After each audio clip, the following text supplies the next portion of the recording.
Hello everyone, welcome back.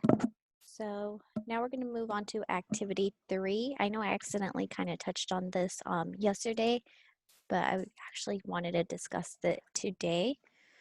So in activity 3, you'll be doing using Punnett squares to look at different crosses. There's a lot of practice problems here. If you guys need help with these practice problems in your lab manual, please let me know because this is very important and this will be on your exam. Okay, so far we have been looking at monohybrid crosses because we have only been studying one characteristic at a time. So we looked at flower color, for example. So we were only looking at one characteristic. And here I show a Punnett square, which is a diagram that is used to predict the genotypes of cross-fertilization.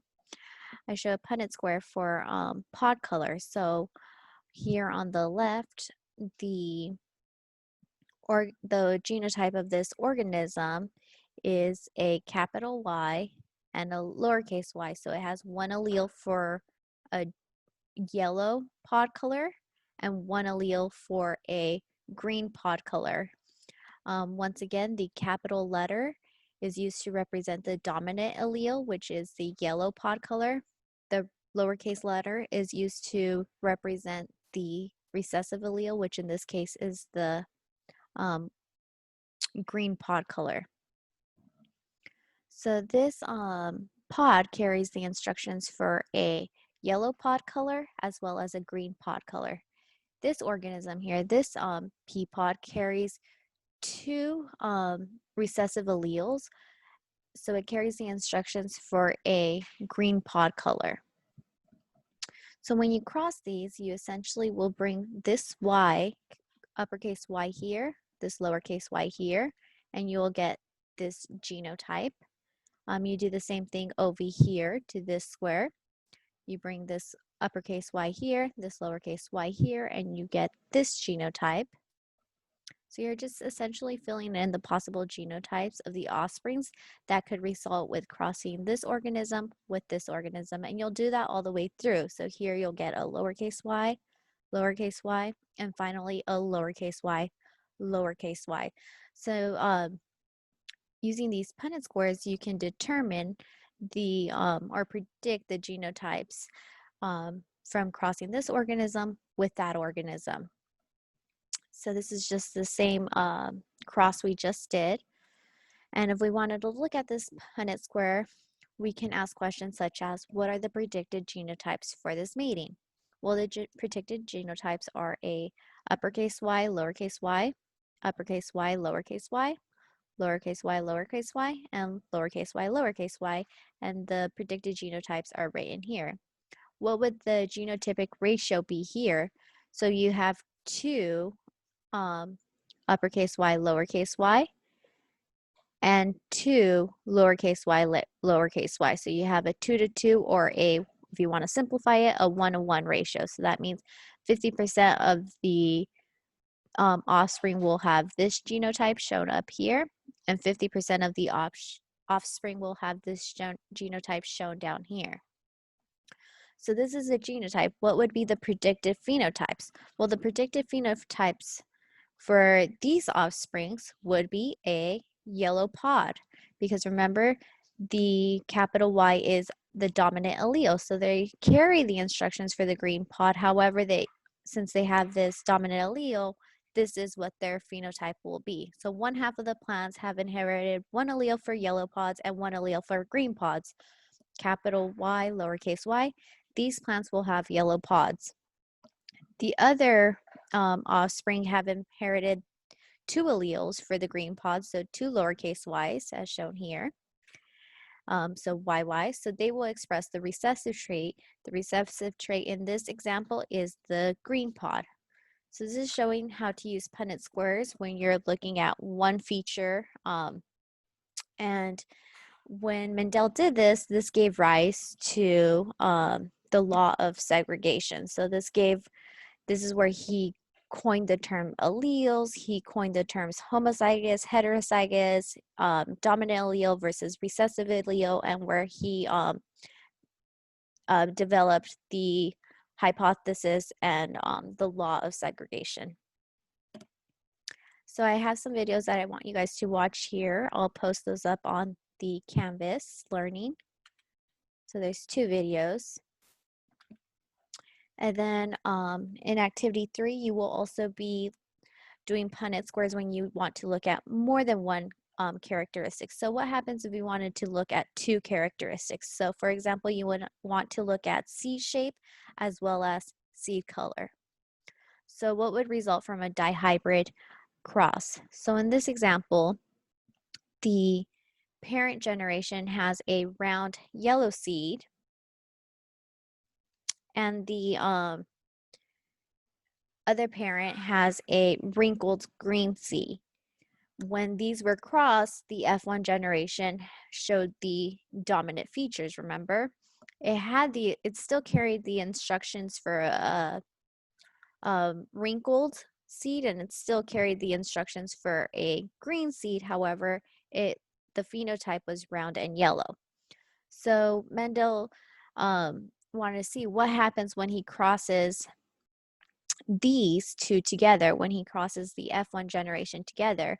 And he believed, okay, well, the options are going to be what the parents were. So you're going to have the option of a RY or lowercase ry. So essentially, if I was to do this in a Punnett square, you would have the capital R, the dominant traits, the capital R, capital Y, and then from this parent here.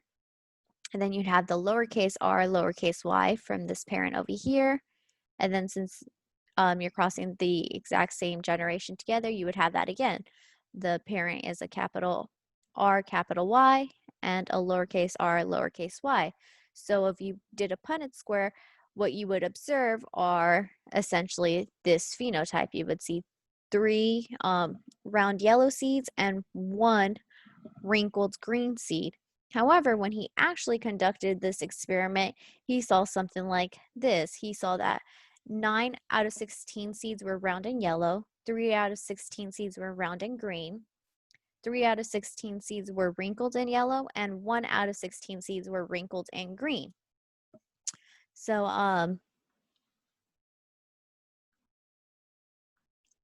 this essentially showed that these characteristics are not inherited together. So round and yellow and wrinkled and green are not inherited together. There's very different variations in which this can be inherited.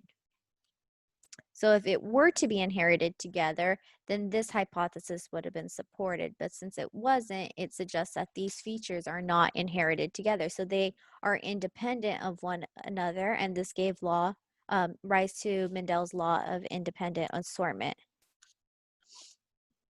So I just kind of want to go through and show you guys how you guys would write this Punnett square, because there's a lot of examples you're going to have to do in your lab manual. So essentially, we are crossing this seed with another one of these seeds.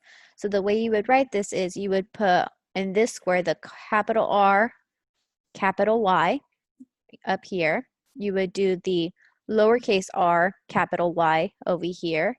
You would do the capital R, lowercase y over here. And you would do the lowercase r, lowercase y over here. And since you're crossing this seed with essentially the same seed, you would do the same over here.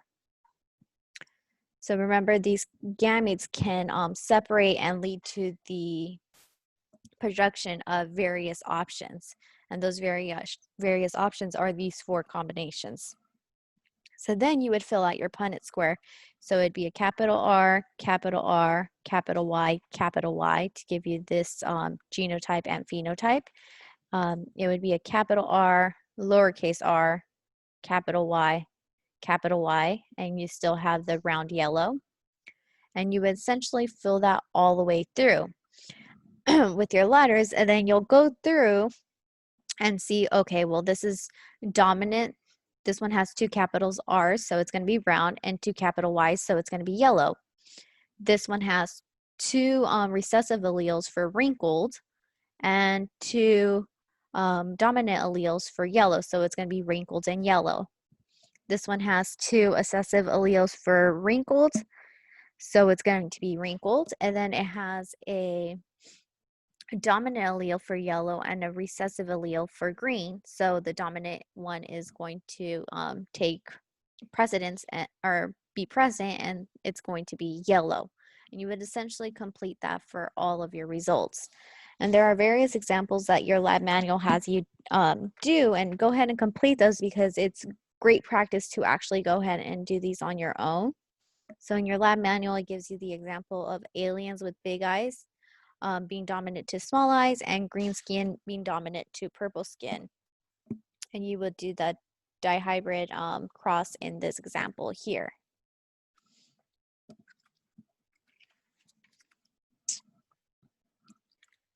Okay, so that is it for activity 3. Go ahead and fill out your lab manual accordingly, and then I'll post a video for activity 4 and 5.